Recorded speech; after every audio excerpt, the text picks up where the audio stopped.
महर्षि चरक कहते हैं सर्व रोग अग्रजो बली। जो सभी रोगों में अग्रज है, सबसे पहले होता है और बलवान व्याधि है, उसको उन्होंने ज्वर रोग कहा है या ज्वर व्याधि कहा है। इसका वर्णन महर्षि चरक ने दो जगह पे किया है चरक संहिता में। पहला निदान स्थान में चैप्टर नंबर 1 ज्वर निदानम अध्याय में, और दूसरी जगह किया है चिकित्सा स्थान के चैप्टर नंबर 3 ज्वर चिकित्सितम अध्याय में। तो ज्वर चिकित्सितम अध्याय में ज्वर के बारे में क्या कहा गया, आज हम वो पढ़ेंगे। इसको 3 पार्ट्स में पढ़ेंगे, पार्ट 1, पार्ट 2, पार्ट 3 में। और जो भी मैं आपको पढ़ाऊँगा उसका जो भी पीडीएफ होगा उसका लिंक मैं डिस्क्रिप्शन में डाल दूँगा। तो पढ़ते हैं ज्वर होता क्या है। तो आचार्य, पहली बात जो ज्वर चिकित्सितम अध्याय है, इसमें आचार्य अग्निवेश ने भगवान पुनर्वसु आत्रेय से टोटल 18 क्वेश्चन पूछे हैं, 18 प्रश्न पूछे हैं, जिसमें से आज हम 10 प्रश्नों के बारे में बात करेंगे।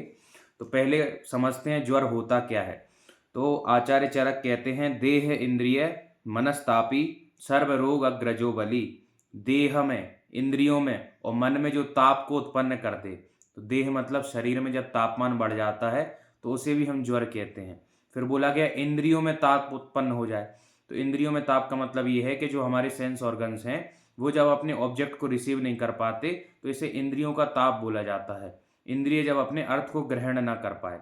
फिर बोला गया मन ताप। मन ताप क्या है, तो इसका लक्षण बताया गया है कि वैचित्यम अरतिर्ग्लानिर मनसा ताप लक्षणम। वैचित्यम मतलब मन का ना लगना। आरति, आ का अर्थ होता है नहीं और रति का मतलब होता है लगाव, तो किसी चीज से प्रेम ना होना या खाने की इच्छा ना होना। ग्लानि मतलब बेचैनी होना, तो ये मन के ताप के लक्षण हैं। तो अगर देह में मतलब शरीर में, इंद्रिय में और मन में अगर ताप उत्पन्न हो रहा है तो ये ज्वर के लक्षण हैं, तो ये ज्वर होता है। देह इंद्रिय मनस्तापी सर्वरोग अग्रजो बली। सभी रोगों में अग्रज पहले होता है, बलवान होता है। ज्वर प्रधानो मतलब ज्वर जो है, ज्वर प्रधानो रोगणम, सभी रोगों में प्रधान रोग है। उक्तो भगवता पुरा, ऐसा भगवान पुनर्वसु आत्रेय ने आचार्य अग्निवेश से बोला। अब जब आचार्य अग्निवेश ने 18 प्रश्न भगवान पुनर्वसु आत्रेय से पूछे, तो भगवान पुनर्वसु ने केवल 18 प्रश्नों का उत्तर ही नहीं दिया, उन्होंने कुछ एक्स्ट्रा भी बताया। क्यों? क्योंकि उन्होंने अग्निवेश से ये बोला था कि ज्वर से रिलेटेड जो भी बातें वो सब हम आपको बताएंगे। तो जैसे उन्होंने बताया ज्वर के पर्यायवाची, पर्याय मतलब होता है सिनोनिम्स, ज्वर को आप किस और नाम से भी जान सकते हैं। तो ये क्वेश्चंस में इंक्लूड नहीं है, लेकिन फिर भी उन्होंने बताया। तो क्या क्या पर्यायवाची हैं, तो बोला है ज्वरो विकारो रोगाश्च व्याधि आतंक एवचा एको अर्थो नाम पर्याये विविधे अभिधीयते। तो उन्होंने पहला बताया ज्वर का पर्याय, पहले ज्वर है खुद बताया, फिर विकार बताया, रोग बताया, व्याधि बताया और आतंक बताया। तो ज्वर के पर्यायवाची बताए। अब पहला प्रश्न क्या पूछा अग्निवेश ने भगवान पुनर्वसु से, तो पहला प्रश्न पूछा कि भगवान ये बताइए कि ज्वर की प्रकृति क्या है। प्रकृति मतलब होता है कारण क्या है, क्यों ज्वर हो रहा है। तो उन्होंने दो प्रकृति बताई भगवान पुनर्वसु आत्रेय ने। पहली बताई कारण रूप प्रकृति और दूसरी बताई स्वभाव रूप प्रकृति। तो कारण रूप प्रकृति दो तरीके की होती है, शारीरिक प्रकृति और मानसिक प्रकृति। शारीरिक प्रकृति में आता है वात दोष, पित्त दोष और कफ दोष। मानसिक प्रकृति में आता है रज दोष और तम दोष। स्वभाव रूप प्रकृति का मतलब क्या है, बाई नेचर, मतलब उसके काम के अनुसार प्रकृति बताई है। तो बोला है क्षयस्तमो ज्वरा पापमा मृत्युश्चोक्ता यमात्मका। तो पहला उन्होंने क्या बोला है, क्षया। क्षय क्यों बोला है, क्योंकि जब ज्वर रोग होता है तो शरीर की धातुओं का क्षय होने लगता है, ह्रास होने लगता है। फिर बोला है तमा। तम बोला है क्योंकि ज्वर में तम उत्पन्न होता है, मोह उत्पन्न हो जाता है, इसलिए उन्होंने तम भी इसको बोला है। फिर बोला है ज्वर को ज्वर बोला है। ज्वर को ज्वर क्यों बोला गया है, क्योंकि शरीर में ताप उत्पन्न करता है। फिर बोला है पापमा, वो ऐसा माना जाता है कि ज्वर जो है पूर्व जन्म में किए हुए पापों के, पाप कर्मों के कारण होता है, इसलिए इसको पापमा भी बोला है। फिर मृत्युश्चोक्ता, क्योंकि मृत्यु के समय ज्वर रोग उपस्थित रहता है, इसलिए इसे मृत्युश्चोक्ता, मृत्यु भी बोला गया है। और फिर बोला गया है यमात्मका, यम बोला गया है। क्यों बोला गया, क्योंकि यमराज के समान मारने वाला होता है, इसलिए ज्वर का एक नाम यमात्मका भी है। तो दो तरीके से प्रकृति का वर्णन किया, कारण रूप और स्वभाव रूप प्रकृति। अब दूसरा प्रश्न किया भगवान आचार्य अग्निवेश ने पुनर्वसु आत्रेय से कि ज्वर की प्रवृत्ति क्या है। प्रवृत्ति का मतलब होता है उत्पत्ति कैसे हुई, प्रथम उत्पत्ति कैसे हुई। तो बोला गया प्रवृत्तिस्तु परिग्रहात, मतलब उत्पत्ति कैसे हुई, परिग्रह से। परिग्रह का मतलब क्या होता है, परि का मतलब होता है चारों तरफ और ग्रह का मतलब होता है पकड़ना या जकड़ना। मतलब परिग्रह का मतलब होता है आवश्यकता से ज्यादा जब हम चीज़ों का संग्रहण करते हैं, चीज़ों को इकट्ठा करते हैं, तो उसको परिग्रह बोला जाता है। लेकिन फिर बोला आगे उन्होंने, निदाने पूर्वम उद्दिष्टा रुद्र कोपाच दारुणात्, मतलब निदान स्थान में उन्होंने पहले ही बोल दिया था कि ज्वर की उत्पत्ति भगवान रुद्र के कोप के कारण हुई। फिर उन्होंने फिर दोबारा क्यों बोला परिग्रहात, तो जैसे निदान स्थान में उन्होंने रुद्र कोप बोला, तो पहली जो प्रथम उत्पत्ति है भगवान रुद्र के कोप के कारण हुई। दूसरी उत्पत्ति परिग्रह के कारण होती है, तो प्रवृत्तिस्तु परिग्रहात। और दूसरी उत्पत्ति जो निदान स्थान में उन्होंने बोली, मतलब ज्वर के महेश्वर कोप के कारण, रुद्र कोप के कारण, ज्वरस्तु खलु महेश्वर कोप प्रवाह, ये महर्षि चरक कहते हैं कि पहला कारण है भगवान रुद्र का कुपित होना और दूसरा कारण है परिग्रह। ठीक है, अब बात करते हैं तीसरा प्रश्न अग्निवेश ने पूछा भगवान पुनर्वसु आत्रेय से कि ज्वर का प्रभाव क्या है, क्या इफेक्ट दिखाता है ज्वर। तो भगवान पुनर्वसु आत्रेय बोले, संतापः, शरीर में ताप को उत्पन्न कर देता है, तापमान को बढ़ा देता है। सा आरुचि, मतलब खाना खाने की इच्छा नहीं होती है। तृष्णा, प्यास ज्यादा लगती है। सा अंग मर्दो, शरीर में पीड़ा होती है, दर्द होता है। हृदय व्यथा, हृदय में पीड़ा होती है। तो ये ज्वर का प्रभाव बताया है। फिर वो क्या कहते हैं भगवान पुनर्वसु आत्रेय, वो कहते हैं जन्मादौ निधने चा महत्तमा, तो जन्म और मृत्यु के समय ये मोह को उत्पन्न भी करता है। तो ये भी एक ज्वर का प्रभाव उन्होंने बताया है। अब चौथा प्रश्न पूछा गया, चौथा प्रश्न अग्निवेश ने, आचार्य अग्निवेश ने भगवान पुनर्वसु से पूछा कि ज्वर के कारण क्या हैं। तो भगवान पुनर्वसु ने 8 कारण बताए हैं। वात, पित्त, कफ, वात पित्त, वात कफ, पित्त कफ, सन्निपातज और आगंतुक। तो ये 8 कारण भगवान पुनर्वसु आत्रेय ने आचार्य अग्निवेश को बताए। 5वां प्रश्न भगवान पुनर्वसु से आचार्य अग्निवेश ने पूछा कि ज्वर का पूर्व रूप क्या है। पूर्व मतलब व्याधि होने से पहले कुछ लक्षण आते हैं, तो कैसे पता चलेगा कि ज्वर होने वाला है। तो पूर्व रूप बताया उन्होंने, बोला आलस्यम, नयनेश्रासे, शरीर में आलस आएगा, आंखों में आंसू आने लगेंगे। जृंभणम गौरभम क्लमा, जमाई आने लगेगी। गौरभम शरीर भारी हो जाए, क्लमा शरीर कमजोर हो जाएगा। फिर बोला ज्वलन, आतप, वायवंबु, भक्ति द्वेषा विनिश्चतौ।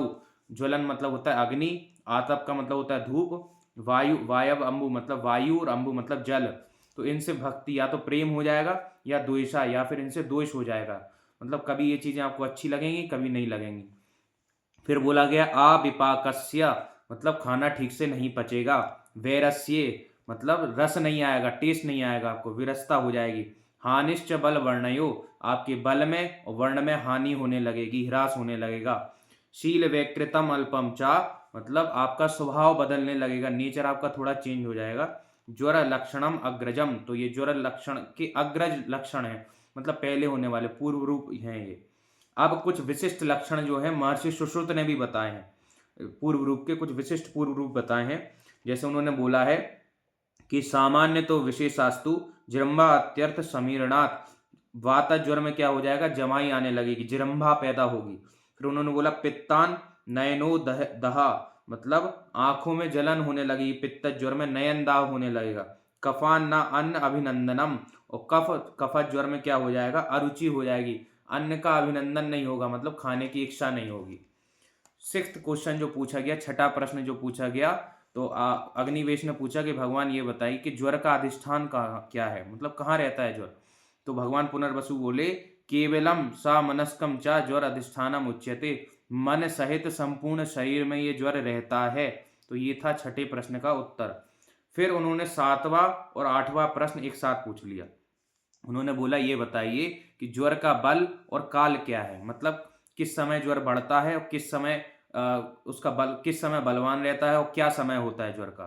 तो आचार्य भगवान पुनर्वसु आत्रेय कहते हैं कि बल कालस्तु निदाने संप्रदर्शिता, कि ज्वर का बल और काल हमने निदान स्थान में बता दिया है। तो निदान स्थान में क्या बताया है, तो जैसे वातज ज्वर के बारे में बात की जाए तो बोला है जरण आंते, जरण आंते मतलब खाना खाने के बाद, दिवसांते दिन के बाद, निशांते रात्रि के बाद, घर मानते वर्षा ऋतु में, वा ज्वराभ्यागमनम अभिवृद्धिर्वा, ज्वर आता है और बढ़ जाता है। तो ये बल भी बता दिया और समय भी बता दिया, काल भी बता दिया, बल भी बता दिया। फिर पित्त ज्वर के लिए बोला है भगवान आचार्य चरक ने, भुक्तस्य विधा काले, खाना के पचने के समय, भोजन के पचने के समय, मध्यन दिने, दिन मतलब मिड डे में, दिन के बीच में, अर्धरात्रि मिडनाइट में, शरदि व विशेषण, शरद ऋतु में, तो पित्त ज्वर इस समय बलवान हो जाता है, ये उसका समय है, काल है। फिर कफत ज्वर के लिए बोला है भुक्त मात्रे, मतलब भोजन करते ही, पूर्वाह्णे, सुबह के समय, या मतलब दिन की शुरुआत में। फिर बोला है पूर्व रात्रि, रात्रि की शुरुआत में। फिर वसंत काले, वसंत ऋतु, व विशेषेणा। तो ये बताया है कि किस समय कौन सा ज्वर का बल ज्यादा रहता है और कौन सा उसका समय रहता है।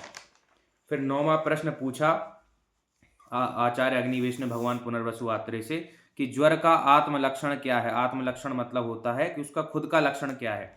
तो बोला गया ज्वर प्रत्यात्मिकम लिंगम संतापो देह मानसा। क्या लिंग लक्षण बताया गया, लिंग क्या बताया गया, संतापो देह मानसा। देह मतलब शरीर में, और मन में ताप का उत्पन्न होना ही ज्वर का आत्म लक्षण है। फिर ज्वर का एकल लक्षण जो है निदान स्थान में आचार्य चरक ने बताया ज्वरस्तेकौ एव संताप लक्षणम। एकल लक्षण है संताप का होना, और आत्म लक्षण क्या है, संतापो देह मानसा। अब ज्वर की सामान्य संप्राप्ति, ये माधव निदान के हिसाब से हम आपको बता रहे हैं। बोला गया मिथ्या आहार विहाराभ्याम दोषा ही आमाशया आश्रया। मिथ्या आहार और विहार का सेवन करने से दोष कुपित हो जाते हैं। आमाशया आश्रया, आमाशय में आश्रित हो जाते हैं। रसानुगा, और रस के मतलब जो रस धातु होता है उससे सारे शरीर में फैल जाते हैं। वह निरस्य कोष्ठाग्नि, और कोष्ठाग्नि को शरीर से बाहर, मतलब कोष्ठाग्नि को जब बाहर फैला देते हैं तो ज्वरदा सेहु रसानुगा, तो ज्वर रोग की उत्पत्ति हो जाती है। तो ये ज्वर की सामान्य संप्राप्ति माधव निदान में बताई गई है। अब कुछ सामान्य लक्षण महर्षि सुश्रुत ने बताए हैं। वो कहते हैं स्वेद अवरोधः संतापा सर्वांग ग्रहणम तथा विकारायुक्पद्यस्मिन् ज्वरा सा परिकीर्तता। मतलब स्वेटिंग ना हो, स्वेद का अवरोध हो जाए, संताप शरीर का ताप बढ़ जाए, और सर्वांग ग्रहणम पूरे शरीर में पीड़ा। जिस रोग में एक साथ ये तीनों लक्षण देखने को मिल रहे हैं उसे उन्होंने ज्वर नाम दिया है। ये ज्वर के लक्षण आचार्य सुश्रुत ने बताए हैं। अब 10वां प्रश्न जो आचार्य अग्निवेश ने भगवान पुनर्वसु आत्रेय से पूछा, वो बोला व्यासतो विधि भेदात च पृथक भिन्नस्य लक्षणम। हे भगवान, हमें ज्वर के भेद और लक्षण बताइए। तो आज हम ज्वर के भेद तक पढ़ेंगे, नेक्स्ट पार्ट में हम लक्षण पढ़ेंगे। तो पहले उन्होंने द्विविध भेद बताया, पहला डिवीजन क्लासिफिकेशन द्विविध भेद वाला। तो विधि भेद से दो तरीके का होता है ज्वर, शारीरिक और मानसिक। पुनः द्विविध भेद से उन्होंने सौम्य और आग्नेय बताया। निमित्त भेद से भी दो तरीके का बताया, प्राकृत और वैकृत। फिर वेग की दृष्टि से दो तरीके का बताया, अंतर्वेग बहिर्वेग। चिकित्सा की दृष्टि से साध्य असाध्य। अब दूसरा क्लासिफिकेशन उन्होंने किया दोष के काल, बल और अबल के अनुसार पर, या फिर विषम ज्वर के टाइप्स बता दिए। तो दोष के काल, बल और अबल के अनुसार पर उन्होंने 5 टाइप बताया, संतत, सतत, अन्येद, उसका, तृतीयक और चतुर्थक। तृतीयक मतलब हर तीसरे दिन में जो होता है, चतुर्थक मतलब हर चौथे दिन में जो होता है। फिर धातु, तीसरा क्लासिफिकेशन उन्होंने बताया धातुगत आश्रय भेद से 7 प्रकार का होता है। किस धातु में ज्वर बैठ गया है, तो पहले रसगत, रक्तगत, मांसगत, मेदगत, अस्थिगत, मज्जागत और शुक्रगत। तो ये 7 तरीके का होता है। कारण भेद से पहले ही बता दिया 8 तरीके का है, वातज, पित्तज, कफज। फिर द्विदोषज भी 3 तरीके का, वात पित्तज, कफ पित्तज और पित्त कफज। त्रिदोषज या सन्निपातज है, और आगंतुक है। तो ये भेद हैं। अब इसका जो PDF है वो हम आपके डिस्क्रिप्शन में डाल देंगे, वहां से आप लिंक से डाउनलोड कर सकते हैं इसको, वीडियो को। और नेक्स्ट जो पार्ट आएगा उसमें हम इसके लक्षण पढ़ेंगे, ज्वर के क्या क्या अलग अलग ज्वर के क्या क्या लक्षण है।